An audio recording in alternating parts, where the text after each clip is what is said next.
The air was heavy with smoke and fear. Bright lights flashed across the slave market of Xylan Prime, a dark and dirty place where hope came to die. Strange alien creatures walked between metal cages, whispering and laughing as they looked at the ones trapped inside. Inside one of those cages sat Ari, a young alien girl with silver skin and glowing blue eyes. Chains wrapped around her thin arms, her back was bruised, and her spirit almost gone. She had been a slave for many months, passed from one master to another, each one more cruel than the last. Now she sat in silence, waiting for her next nightmare. Lot number 47. The auctioneer shouted, his voice sharp like a knife. Ori looked up slowly, her heart pounding. Her name was gone, now she was just a number. The cage door opened with a loud creak, and 2 guards pulled her out, dragging her to the stage, flashing. Lights hit her eyes, and a crowd of monsters, some tall, some with horns, some with slime-covered faces, started shouting bids. 10,000 credits. 15, 20. They laughed as Ari stood trembling, trying to stay strong, but her knees were weak. She closed her eyes and whispered to herself, "Please, let me die before the next one hurts me." Then silence. A soft, deep voice broke through the noise. 50,000 credits. Everyone turned, surprised. Even the auctioneer paused. Standing in the back was a tall human man, rare in this part of the galaxy. He wore a long coat, dusty boots, and a calm face. He didn't smile, he didn't blink. He just stared at Ori with eyes full of something strange, something she didn't understand. The crowd mumbled, confused. A human? Buying a slave? The auctioneer laughed nervously. Sold. To the Earthling for 50,000 credits. Ori's heart sank. Humans had a dark name among slaves, cold, cruel, and deadly. She was pushed toward him, and for a moment, she thought about running. But the chains held her tight. The man said nothing as he scanned his wrist chip and paid the price. He looked at her once and nodded to the guards. They handed him the control remote for her shock collar. Ari stared at the ground as they walked. Out of the market, the sound of other slaves crying behind them. The night air was cold and dry, and the stars above seemed far away and fake. She expected the human to slap her, drag her, or speak harshly, but he didn't. Instead, he walked slowly and quietly, as if he didn't want to scare her. After a long walk through narrow metal streets, they reached a small ship, rusty, old, but working. He pressed a button, and the ramp opened with a hiss. "Go inside," he said softly, not unkind. Not angry, just calm. Ori stepped in, confused, ready for pain, but it didn't come. Inside the ship, the lights were soft, the air was warm, and there was no cage waiting for her. He pointed to a seat and said, "Sit down, it's a long ride." She sat slowly, still watching his every move. He started the engines, and the ship lifted from the ground with a low hum. Ori looked at her chains, then at him, and finally whispered, "What are you going to do to me?" He didn't look at her right away, but then said, "Nothing." She blinked, confused. "Nothing? You're safe now," he replied. Ari stared at him, her mind spinning.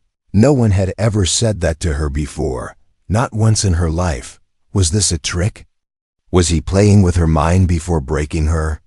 She didn't trust it, she couldn't, not yet. He stood up and walked to a small locker, opened it, and pulled out a soft blanket. He placed it near her, then turned and walked away toward the cockpit. Before leaving, he said one more thing. "You can rest here tonight, I won't hurt you." And then he was gone. Ori sat frozen, the blanket in her lap, the hum of the ship in her ears. For the first time in years, no one was yelling, no one was hitting her, no one was watching her. Like an object, she looked down at her shaking hands and whispered, "What kind of human is this?" Outside the ship, stars passed like rivers of light.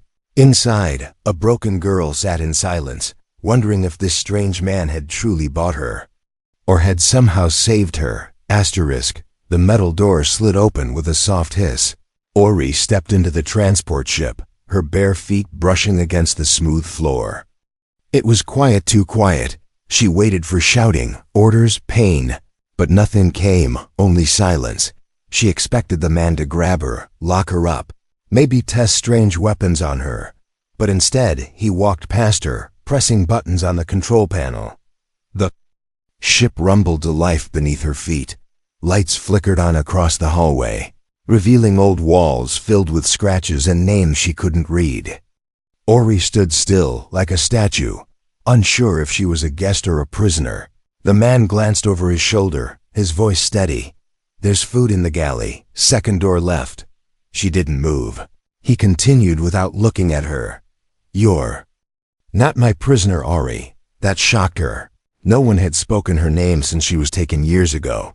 She wondered how he even knew it. Her eyes narrowed, her voice dry and cold. "Then why buy me?"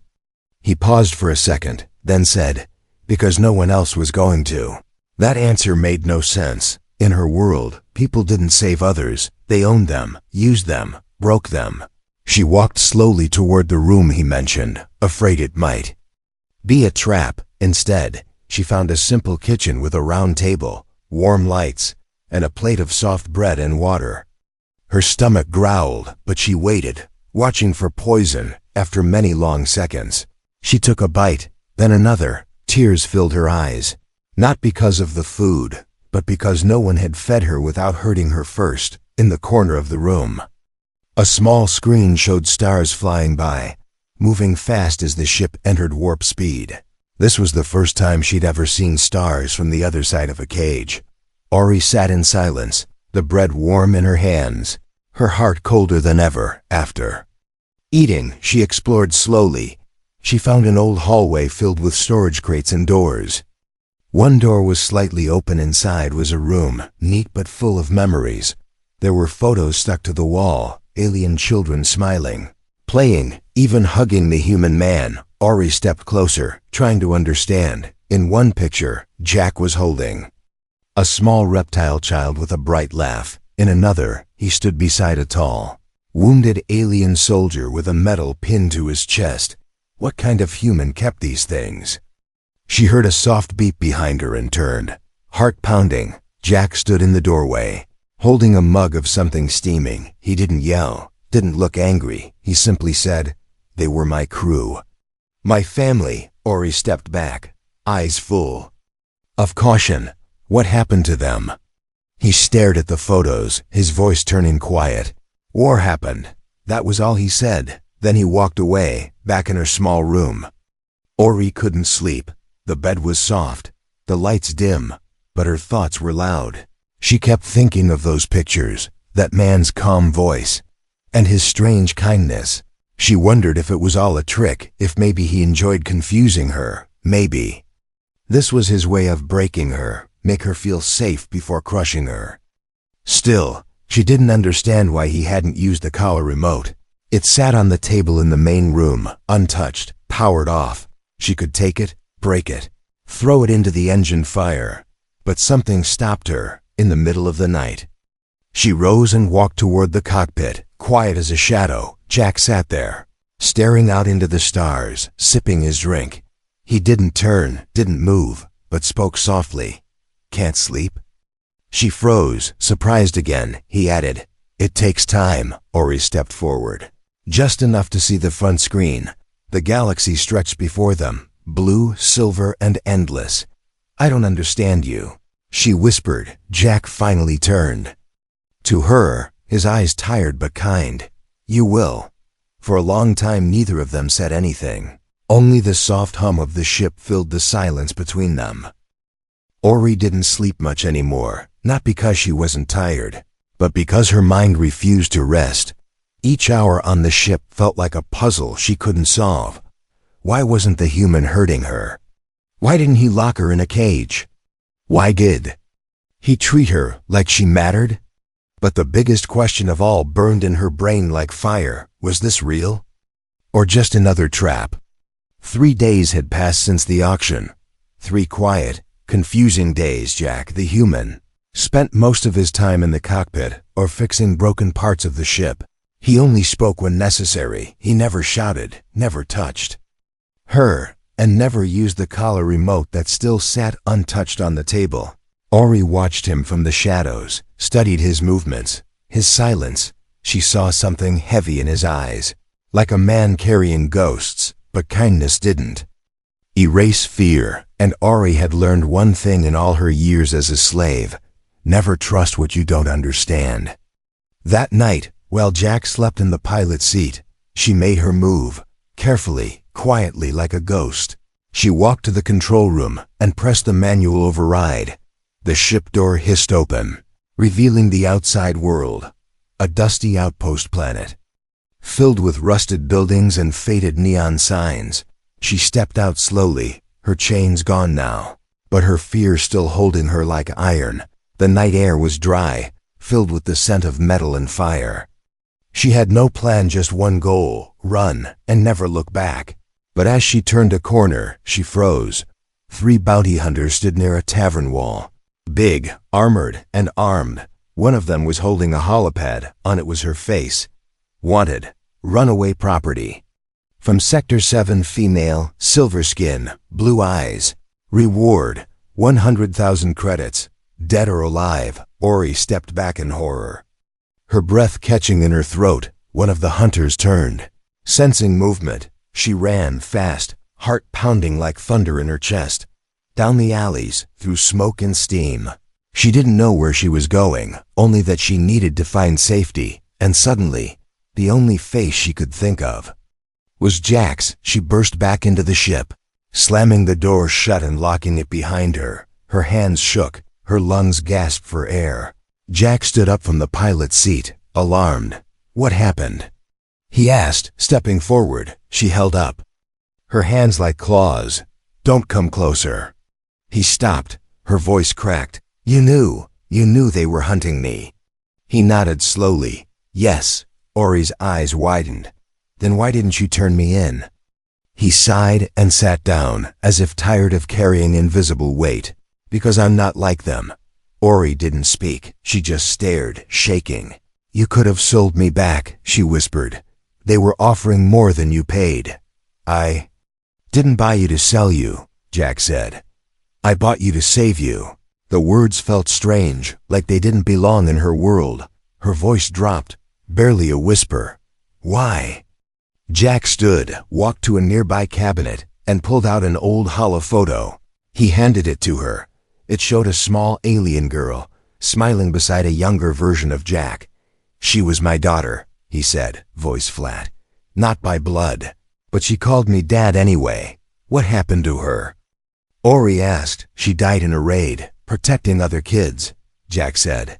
"They called her a slave. But she was a hero." Ori stared at the photo, then at him. Suddenly, her heart hurt in a new way. Jack looked at her, serious now. "I can't fix what was done to you," he said. "But I can give you something no one ever gave her: freedom." He pointed at the small device on the table. "This turns off the collar permanently. You can walk out right now if you want." Ori stepped forward slowly, picked up the device. Her hands shook as she held it, feeling its weight, not just in metal, but in meaning. "You're saying I'm free?" she asked, voice cracking. Jack nodded. "Yes." She looked at the door, then back at him. For the first time in her life, she had a choice. But what scared her most was that she didn't want to leave anymore.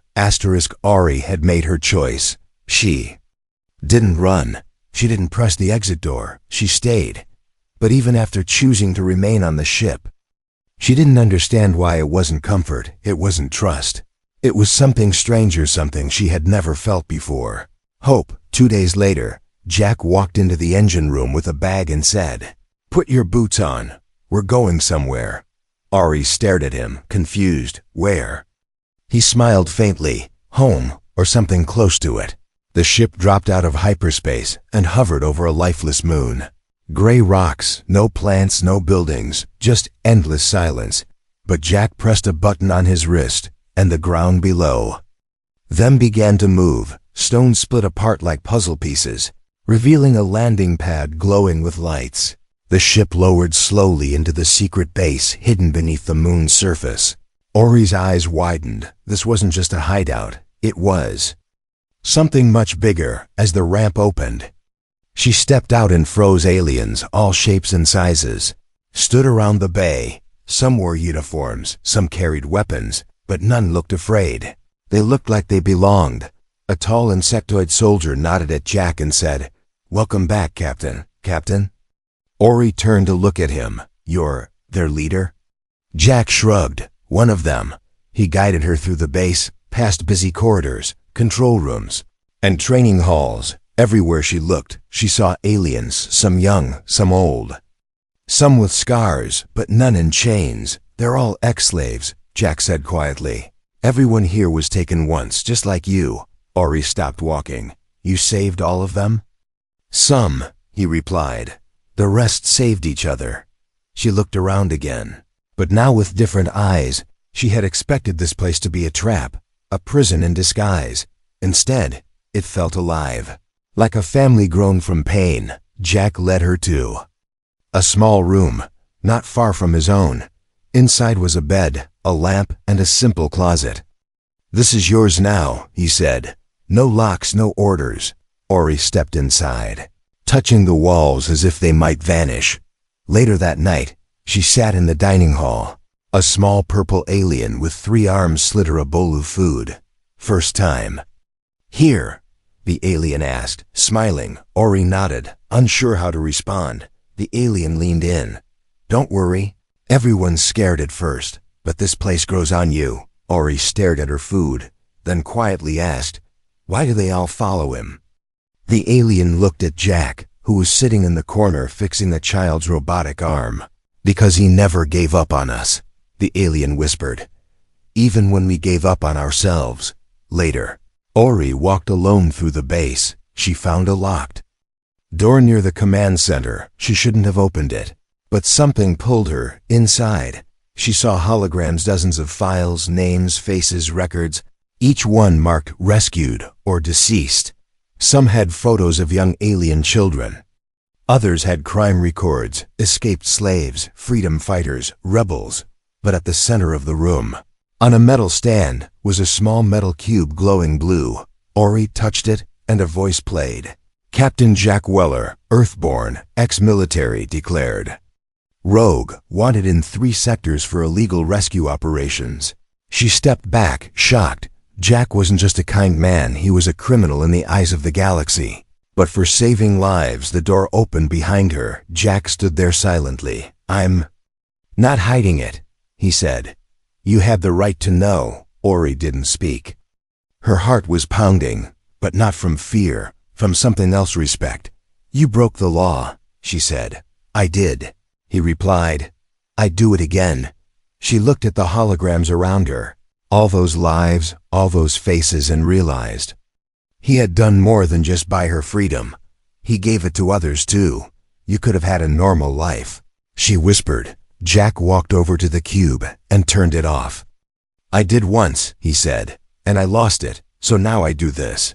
Ori stared at him, no longer with fear, but with understanding. "You're not a monster," she said. "You're something worse. You're a good man in a broken world." Jack smiled faintly. "And now you're part of it." The base was quiet, but Ori wasn't. Inside her heart, something new had started to grow strength. She trained every day now, not because someone told her to, but because she wanted to. Jack taught her hand-to-hand combat. Others taught her tech, ship repair, and galactic maps. Every lesson was a piece of freedom. Every bruise a reminder. She wasn't a slave anymore, but peace never lasts long in a galaxy built on cruelty. That morning, the alarm screamed, red lights blinked across the base walls. The loudspeaker voice echoed, "Unknown ship detected Sector 3 airspace." No identification. Ori and Jack ran to the control room. A giant screen showed a dark ship drifting near the moon. Its design was sharp, ugly, familiar. Ori's skin turned cold. "It's them," she whispered. "The ones who used to own me." Jack nodded. "I know." He moved fast, commanding the crew to stay hidden. He didn't want to fight, he wanted to protect. But Ori's fists tightened. She wasn't afraid anymore, she was angry. "They're scanning," one of the techs said, "looking for signals. Heat movement. Shut." Down everything non-essential, Jack ordered. Don't give them a reason to look closer. The base dimmed, lights flickering into darkness. It felt like the whole moon was holding its breath. In that silence, Ari looked at Jack. "You should have let me go," she said quietly. "I brought them here." "No," Jack replied firmly. "They were always coming." She stepped away, her mind full of pain. But instead of breaking, she made a choice. "I want to face them," she said. Jack's eyes widened. "That's not your job anymore," Ori turned to him, stronger than he had ever seen her. "It's not about a job. It's about finishing the story they started." Before he could reply, he coughed hard. He bent over, hand on the table, blood on his sleeve. "Jack?" Ori rushed to him, panic in her voice. He waved her off, forcing a weak smile. "Old injury." "I'm fine," but he wasn't. Later in the medbay, the doctor confirmed it. Old battle wounds. Internal damage, fading strength hidden behind. A strong face. Ari sat by his side, staring at the quiet machines. "I thought you were unbreakable," she said, voice soft. "I'm just human." Jack replied, "Flesh breaks, but will doesn't." That night, she stood outside his room and made a vow. She would not let him fight alone again. The next day, the dark ship returned. This time it didn't hide. It sent a message. A voice filled the base speakers low. Cold and cruel. "We know she's there, silver skin, blue eyes, return the property, or we come for everything." The room fell silent. Everyone looked at Ori. But no one moved, no one betrayed her. Jack stepped into the command center slowly. Even weak, his presence felt strong. He looked into the camera and said, "She's not your property. She's not anyone's. Come if you want her. But you'll meet all of us." Transmission ended. The crew prepared for war. Shields up, weapons ready, ships fueled. Everyone waited. Hearts pounding. Ari suited up too. She wore armor for the first time. Not as a slave, but as a fighter. In front of her mirror, she whispered to her old self, "You're gone now. This is who I am." Jack watched her silently, pride in his tired eyes. "You've come far," he said. She smiled. "You showed me the way." Outside, in the black space beyond the moon, the enemy ship opened its hatch. Fighters swarmed out like insects, moving toward the hidden base. Ori stepped forward to the launch bay, ready to meet them, ready to face her past with fire in her hands. Behind her, Jack whispered one last thing. "You saved me too, Ori." Asterisk explosions shook the base. The sky above the moon turned red as enemy ships fired down like thunder. Sirens screamed, the walls trembled, the crew scattered into battle stations. Ori ran through the hallway, armor strapped to her chest, plasma blade in hand. She wasn't running away this time. She was running toward the fire, defensive cannons online. Someone shouted, "Shields at 40%. Jack stood at the command table, giving orders calmly. Despite the chaos, his voice steady, but his body weaker than ever. Ori saw it in his hands, the shaking, the pain he tried to hide. "You need to stay here," she said. Stepping beside him, he shook his head. "I fight with my crew." She clenched her fists. "Not today," before he could answer. The lights cut out. A sharp hiss filled the air. Gas. The room was under attack from the inside. A hidden breach opened near the lower level. An enemy boarding team had slipped through during the main assault. Before anyone could react, they grabbed Jack. 3 masked raiders surrounded him. Throwing stun shots, he fell, gasping, arms too. Slow to fight back. "Ori," was all he said before they dragged him into the hallway and vanished. She chased them, feet flying, heart burning. But she was too late. The hatch to their ship closed just as she reached the platform. Their engines lit up, and the ship disappeared into the stars. Taking Jack with them, Ori stood there, frozen, the base behind her still under attack. But in her chest, something cracked open. Not fear, not sorrow. Fire. She turned to the crew, armor glowing under the flickering lights. "They took him," she said. "They won't keep him. 1 hour later, she sat in the pilot seat of a small, fast-strike ship. Her fingers danced over the controls, face cold, eyes sharp. She had tracked the enemy vessel using a trace signal from Jack's badge. They were heading toward a remote outpost in the Orion Wastes, a lawless region filled with slavers, raiders, and killers. It didn't matter. Ori had lived in cages long enough to know how to break them. As her ship dropped out of warp, the station came into view, dark metal towers, blinking red lights, and a sky full of ash. The perfect place to hide stolen things. She entered quietly, landing on a hidden ridge. No backup, no support, just her and her mission. Inside the station, she moved like a shadow, dodging guards, hacking doors, using every skill Jack had taught her. She reached a prison wing marked high security. That's where they kept him.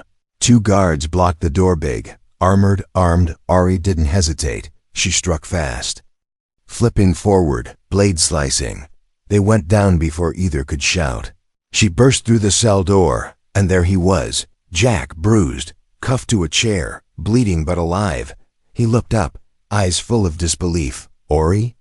She smiled. You didn't think I'd let them have the last word, did you? She cut his cuffs, helped him stand. But before they could leave, the alarm screamed again. More enemies, closing in. They fought side by side through the station, Jack with his fists and stolen blaster, Ori with her speed and blade. When they reached the ship, Jack leaned against the wall, coughing blood. You could have died coming here, he said. She looked him in the eye. So could you. And you never stopped for me. They blasted away from the station, enemy fire chasing them.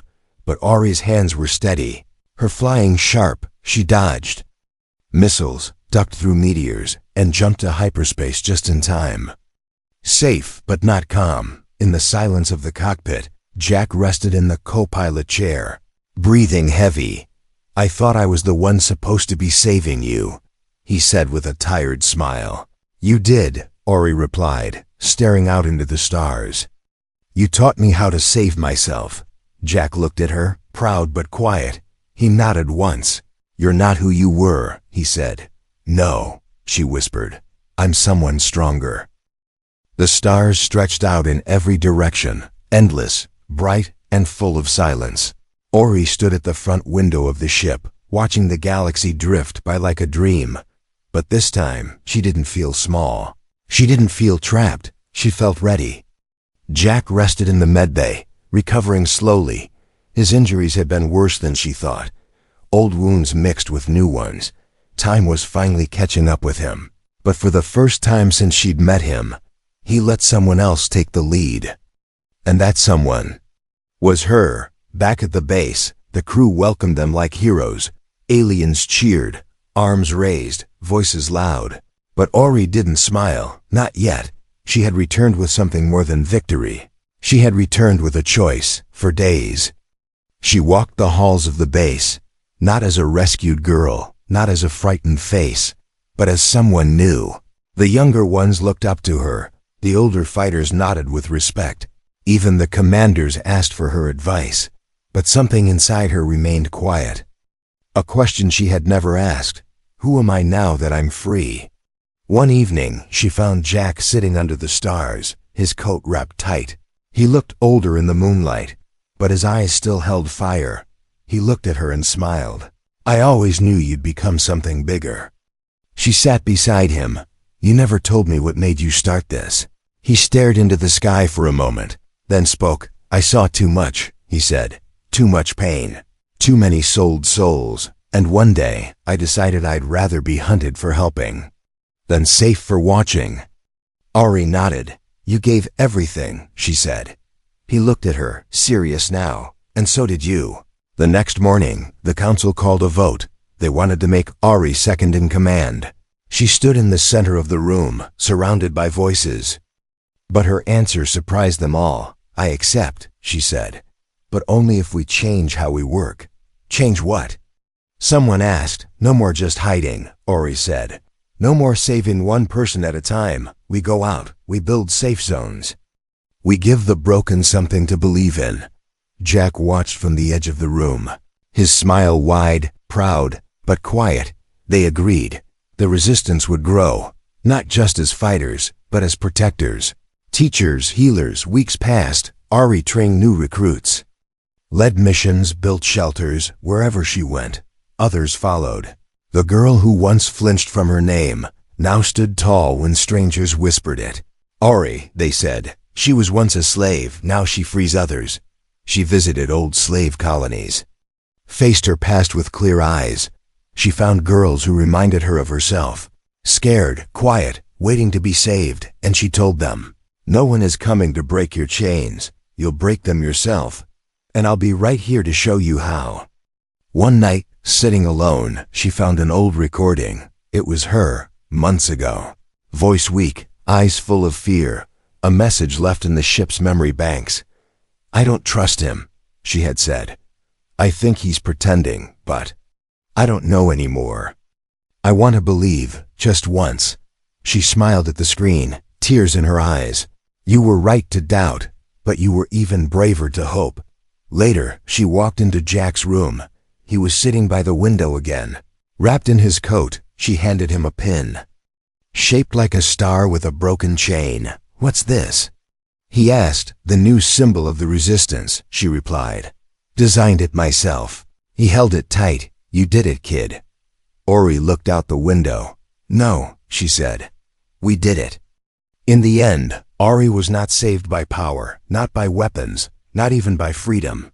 She was saved by someone who chose kindness, when the world had forgotten what it meant, and now she had become that person for others. The slave girl was gone. What remained was a leader, a fighter, a light in the dark, and as her ship soared into the stars again, she whispered to the galaxy, "I was bought like property, but I found something bigger. I found a family, and now I give that to others."